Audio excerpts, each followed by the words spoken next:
I just took a bite out of my favorite apple pie bars. They are the essence of a pie, but in bar form. Super easy crust that is also transformed into a streusel topping. This comes together super easy, and you're gonna wanna eat on this all day long. So let's make it. I'll show you just how I did it. My apples are starting to drop in the orchard, which means it's time to bake all the goodness with apples, whether you're gonna make applesauce or whether you wanna make a really good treat that you can enjoy all fall long. Obviously, we love apple pie. This is a much simpler version because it's an apple pie bar. Very simple to put together. It's a pressing crust that also is a crumble on top of an apple filling. And it's one of my favorite ways to enjoy apples in the fall because you can do this really quickly. So how we're gonna start doing it is, we're gonna make what is, like I said, a twofer. It's gonna count as the crust on the bottom, but also then a streusel on top. So we're gonna do just a quick mixture of what's like a streusel kind of topping, and that's some flour, and I'm measuring it out and putting it right into a big bowl, and we're just gonna put everything together in a big bowl. So a lot of times will talk about pie crust. This is a lot the same kind of process as it would be if it was a pie crust. So with the flour, we're gonna do some oats, and I'm using the old-fashioned rolled oats, so not the quick cooking oats. I like more of that toothy texture of these, which to me is really good. And then we need to cut it with 2 types of sugar. So we have some just granulated white sugar. We're gonna put that right in here. And then we're gonna put in some brown sugar, which gives them more of those molasses, caramel-like notes, and those to me are some of my favorites. So any type of brown sugar, I always lightly pack it. So just gently to put it in. You don't need to like push really hard, but enough to get it to measure correctly. Otherwise it can be a little off. And remember, this looks like a lot because it's doing 2 things for us.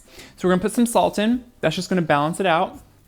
And then we're gonna put in a little bit of cinnamon. Now, we're also gonna make sure the apples are seasoned, but a little bit of cinnamon in here really just drives home that fall flavor. And I'm just gonna mix it together with my hands because we're gonna end up getting in here with the butter, so you might as well just mix it with your hands. What we're doing here is making sure it evenly incorporates, and if there's any pieces of that brown sugar that maybe are sticking together, or the white sugar, that way it's just getting more even, so when we go in to make kind of a crust, it just is an easy one. Now that that's all mixed together, we have my butter here. I got a little bit of crumbs on the counter. Now the butter, I just wanna make sure it's cold from the fridge. But I am gonna chop it up into smaller pieces and just cube it. That makes it easier to work in. So I'm just gonna chop it all up and add it right in there so we can just push it together. Having them in smaller pieces just makes it easier. So then I'm gonna add all the butter, and I do try to slightly break it up. And I always, when I add it, this is just like if you're gonna do, now you're gonna say, well, I don't do pie crust. Well, welcome to the beginner of pastry. This isn't really a pastry, this is much more of just a streusel, but it's the same idea. So what I'm doing is I like to toss it with the ingredients, start coating all those pieces of butter. Again, it's more about just making sure that they're evenly getting combined. This is much easier than a pie because it's kind of a no-fail. And then once I start getting them all broken up, I will get pieces of the dry with the butter and just push them together and let it fall off, and keep doing that until it starts working together and becomes kind of cloddy, clumpy, wet sand. You can see it comes together pretty quickly. And one way to check too, you can have irregular pieces of butter. They're not all uniform, you can see that. But I always like to make a clump in my hand, make a fist, see how it holds, but then it just easily crumbles. That's a good way to tell it's done. So what we're gonna do is reserve some of this because it's gonna be the topping. See, that's how wonderful this is. Super easy. So we're gonna reserve it, put it right into another bowl, and then we're gonna just take a prepared greased or buttered baking dish, just a quick thing here, and pour them right in, and now we're just gonna start pressing this in. And this is forming our bottom crust. So you can already see they're almost like a granola type streusel crust and crumb. It's gonna have a filling. As you can tell, I am a fan of these bars and think they're really good. Now I'm lightly pressing. You don't need to jam it, but just nice and light, press it out into the corners. You don't need to worry really about getting an edge on it. And then we'll just move on to the apples. Once it's all pressed in, I'm just gonna now pop this in the oven so it can par bake before we put everything on top of it. That just sets that bottom because it's gonna get thick, and make sure that it just starts the cooking process. But then it's just putting a couple more things on and we're done. The crust baked for a short bit here, and what that did was just begin setting it. You can see it was just beginning to turn brown around the edges. So we're gonna let it cool slightly and finish up with the apples. Now, I'm using homegrown apples. I went out to my orchard this morning actually and picked these because that's the best way to use them. So My point is, if you have an apple on hand, use it, but certain ones do hold up better during baking than others. A Golden Delicious is often what some people like because it's a nice crisp tart apple and it holds somewhat while baking, doesn't just become mush. So that's one of the important part. That's why if I don't have one, I will probably just use a Granny Smith maybe if I have to go purchase one. Now with homegrown apples, you never know, so there could be a little bit more you have to cut out, but then you just cut it out. Now I am leaving the peel on too. Here's my thing. I'm a proponent of, if it doesn't have to be peeled, if you can eat the peel and if it softens, which this does during baking, why cut it off? There's some nutrition there and it's also just time we don't have to waste. So I don't. What I am doing is slicing them into bite-sized pieces. So I do it in quarters and then probably another 4. So quarters and then quarters again per apple. And it just depends again on the size what works. You can see these are just beginning to get a beautiful blush on them. These are actually a Golden Delicious, not a Granny Smith, but they hold up really well too. So I have all the sliced apples in there. We're really making a quick and simple apple pie filling. That's really all we're doing. So we're gonna do some flour, just really simple here. We're gonna put that in here, and while this bakes, as those apples actually release some of their natural water, sugar inside of them, it's gonna help thicken it. That's really the only issue. We're gonna do a little bit of granulated white sugar, and we're cutting that with, yes, a little bit of maple syrup. So that drives home a different flavor. Kind of like brown sugar, it has some of those caramelly notes that we love, but it also has that maple flavor, which I really like too for autumn and fall. Then we are gonna use a couple spices again. Now, there are two camps of people when it comes to apple pie. Some that think you do not use any type of spice, you use only apples and let that flavor shine through. I'm there for it, I love it. I like to tend towards the nostalgic side and say, I like some spices with mine.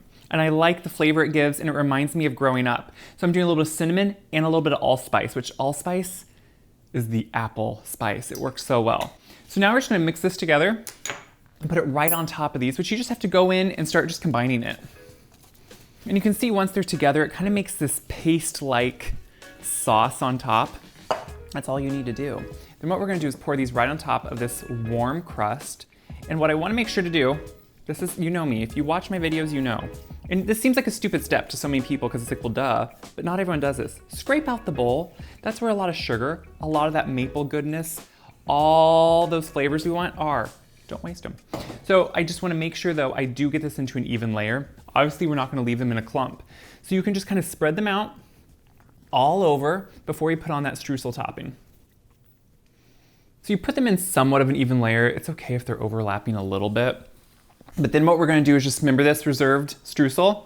We're just putting it right on top. So it was a crust, now it's gonna be the topping. So it's really a simple way. Now, this is even a great dessert if you want something different for Thanksgiving and aren't in the mood for pie or don't feel like you're the pie maker, make this.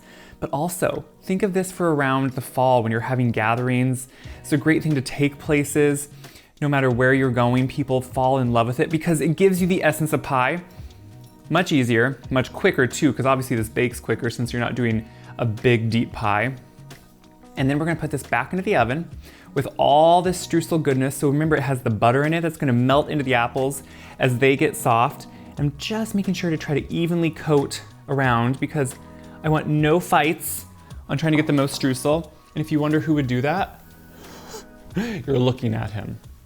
I would look for the one with the most streusel, just like I would look for the one with the most frosting if they were frosted.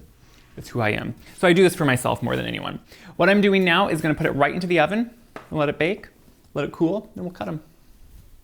When I took these bars out of the oven, I let them sit at room temperature for a while, because just like a pie, they need to sit. You want the apples to be tender. You can take a knife even and insert to make sure. It's not like a normal pie where you can watch for bubbling throughout. You don't have quite the same liquid ratio.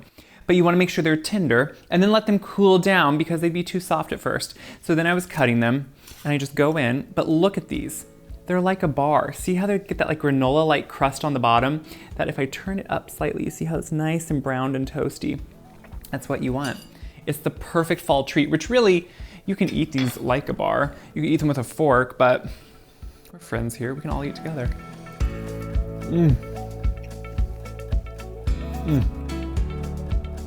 I love that toasty, oaty flavor in the crust that is somehow transformed on the topping. to be more of a streusel. And it's just enough filling. It's like a thin, perfect layer of sweet, cinnamony, allspice apples that just melt in your mouth because we baked them. It's perfect. You know what I hope you do with this recipe? I hope you see that you don't have to make a pie to feel like you are enjoying apples fully in the fall. Obviously you can eat apples by themselves, but you can make this baked good. It will please and enthrall anyone you give it to, whether you're having people over, whether it's for yourself. Put a scoop of cinnamon ice cream on it to dress it up for dessert. Send it as a snack or as a lunch treat if you want to wrap it up. It's good in so many ways, and it's so easy. You can double duty that streusel and crust, and it's just absolutely delicious. So I think you're gonna make these time and again. Share this recipe around, because if it inspired you, it just might inspire someone else too. If I can do this on my farm in Iowa, I know everyone else can too. So check my website, wyseguy.com, for this recipe and all my other apple recipes. If you're into apples or anything else, it's on my website. Until next time, I think it's time to start thinking about fall.